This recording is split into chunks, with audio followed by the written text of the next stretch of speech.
அமர்ந்திடும் வேல் முருகா ஆதி அந்தம் யாவும் கடந்தவன் ஞான வேலகுமரா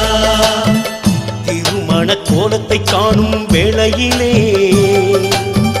மானுட தீவினை யாவுமே நீங்கிடுமே ஆறுபடை வீடு அமர்ந்திடும் வேல் முருகா ஆதி அந்தம் யாவும் கடந்தவன் ஞான வேலகுமரா